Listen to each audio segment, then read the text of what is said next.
This is Battle Canyon, Battle of Punished Woman Fork and Valley.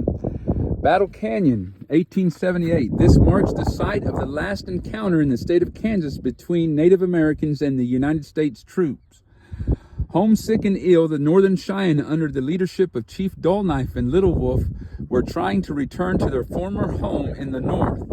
There were 92 warriors, 120 women, and 141 children who had escaped from the reservation at Fort Reno, Oklahoma.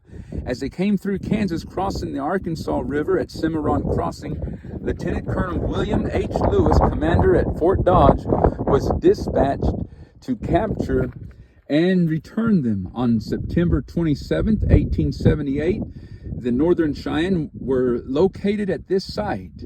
Sentries were hidden in circular pits surrounded by rock barricades still visible today. Women, children, and the elderly were hidden in the den below. When Lewis advanced, coming from the southwest, he was mortally wounded in the thigh, dying en route to Fort Wallace, Kansas, 40 miles northwest. He became the last Army officer to be killed in Kansas during the Indian Wars.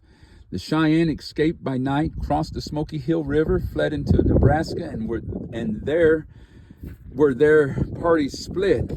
One group going with Chief Dullknife and the other with Little Wolf. Dullknife's group was captured close to Fort Robinson, while Little Wolf remained in the sand hills of Nebraska for the winter. This 30-acre site was donated to the citizens of Scott County by the late R.B. Christie, Scott City banker and stockman. And so here around this marker you have different sites. Punished Woman Fork and Valley. From the mouth of Battle Canyon and 1 mile beyond to the south is Punished Woman Fork Valley. There, Lieutenant Colonel Lewis and his troops entered the valley and engaged Little Wolf Cheyenne. And so over there at the mouth of the canyon is where the battle actually occurred. But they've been fighting the cavalry from a distance all the way further south, and they've been fighting all the way up here, and this is where they took refuge, the Northern Cheyenne. And so over here is Sanctuary Cave, the place of sanctuary for the Cheyenne women, children, and the old during the battle. The escape draw, the small draw above the canyon, above the cave to the northwest, was the escape route for the Cheyenne after the battle.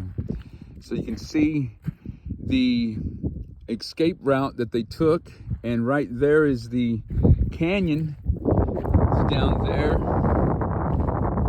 where the women and children, 141 children, hid in that cave there as the battle was ensued over here, was occurring at the mouth of the canyon. And Pack Horse Canyon, the next canyon to the southwest, held the Cheyenne pack horses laden with their possessions. All were left behind when they made their escape. Ridge behind Pack Horse Canyon, Lieutenant Colonel Lewis was mortally wounded on this ridge. So that is that canyon over there. And over here on this is where the rifle pit is, right there. You can still see it. You can see that structure right there is the rifle pit that is still visible today. And so here you have Battle Canyon, the last military engagement of the Northern Cheyenne with the military. Chief Dullknife, Little Wolf, Wild Hog, and Big Head were part of this battle, and they would fight to make their way north. And I don't know if I read this about the rifle pits across Battle Canyon on the western hills. Rifle pits dug by Cheyenne women, children are still visible, and that's that rifle pit over there on that hill that's still visible. It's kind of muddy, so it's hard to walk around here. And right down there is the canyon where they hid. children and elderly. So here it is. And so Dull Knife and Little Wolf would, Dull Knife would eventually go and live in the Pine Ridge, present-day Pine Ridge Reservation area. He's buried in Lame Deer, and Little Wolf would surrender later on to General Miles and go to Fort Keogh, or Fort Miles, and they're Miles City, present-day Miles City. And Little Wolf would end up getting drunk and killing, mortally wounding another Cheyenne, and he self-banished himself, would never smoke tobacco or ride a horse after that ordeal. And he was known to walk into the Arapaho in Wyoming and visit them on the Wind River Reservation, and all the way down to Oklahoma.